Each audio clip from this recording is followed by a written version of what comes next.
जी नाज़रीन, आउं हिन वक़्तु मौजूदु आहियां मस्सू बुरगड़ी शहर में, जिते सिहत खाते जो मुलाज़िम ग़ुलाम हैदर लिगारी जेको कैंसर विघे हींअर बिस्तरे भेरो थी वियो आहे, जेको पंहिंजे हलण फिरण खां बि लाचार हूंदे, जॾहिं त खाइण पीअण खां बि जेको मुतासिर थी वियो आहे।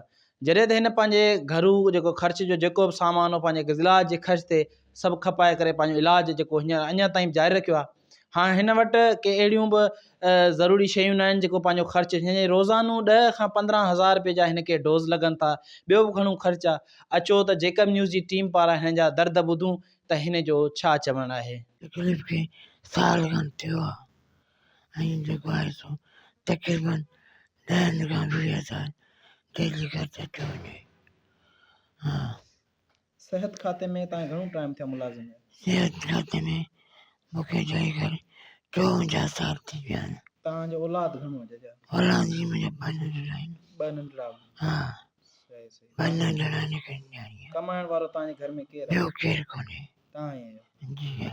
सही सही। हुकूमत खां तव्हां कहिड़ी उमेद था रखो? हुकूमत खां इहा उमेद कयूं था त असांखे इलाजु असांखे करायो वञे, कुझु असांखे अॻिते दवा दारू लाइ। मुंहिंजो कमाइण वारो मुंहिंजो हिकिड़ो अबू आहे ऐं हिकिड़ो साल थियो इन बीमारी जे चकर ते जेके असां पैसा जेके ख़र्चु हुआ उहे सभु खपी विया। माना सुईयुनि जा डोज़ माना 10,000 15,000 हिकिड़े ॾींहं में ख़र्चु थियो वञनि। ऐं जेका बीमारी लहे नथी, उन बीमारी में असां परेशान आहियूं ॾाढो। इलाही दुआयूं घुराएसीं, इलाही माना ज़ारत कईसीं, पोइ इहा बीमारी लही वञे। हाणे इहा बीमारी लही त असांखे खाराए पीराए कमायूं। हाणे असां मुंहिंजे पीउ जे करे आउं स्कूल नथो वञा। हाणे इहे स्कूल वञण मुंहिंजी दिलि ॾाढी थी चाहे स्कूल वञा। हाणे हिन बीमारी करे आउं स्कूल नथो वञा। मूंखे पंहिंजे पीउ जी ॾाढी चिंता। हाणे मोर असांजी कमाइण वारी खट ॾेई वेठो आहियां। वरी जे 2-3 ॾींहं आउं हिते हिते हलंदो फिरंदो आहियां।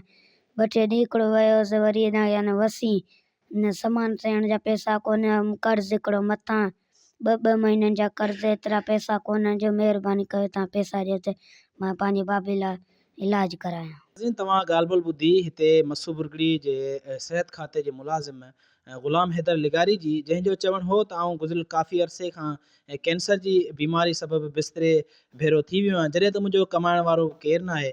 हिन सिंध सरकार तोड़े जेके वसवारनि खां अपील कई आहे त ख़ुदारा हिन 2 मासूमनि जो ख़्यालु करे हिन खे जेको सरकारी ख़र्च ते इलाजु करायो वञे त जीअं हिन मासूमनि जो पढ़ाई जे हवाले सां या मुस्तक़बिल हिन बचाए सघे। जॾहिं त हिन जा 2 मासूम पुट आहिनि जेके अञा ताईं पढ़ाई जे मरहले में गुज़रनि पिया, पर हिननि जो को बि वस जी जेको मदद करण वारो न पहुतो आहे अञा, या चूंडियल नुमाइंदो तोड़े सिहत खाते जो मुलाज़िम जेको हिन पंहिंजे मुलाज़िम जी सार लहण न आयो आहे, जो त हीउ वीचारो मुलाज़िम वीचारो सूरनि ऐं अज़ाब वारी ज़िंदगी गुज़ारे वियो आहे। हिन अपील कई आहे आला इख़्तियारनि खां त जल्द खां जल्द मुंहिंजो सरकारी ख़र्च ते इलाजु कराए मूंखे इलाजु करायो वञे त जीअं आउं सिहतमंद ज़िंदगी गुज़ारे सघां। कैमरामैन ग़ुलाम मुस्तफ़ा बिरोई सां गॾु जेकब न्यूज़, मस्सू बुरगड़ी।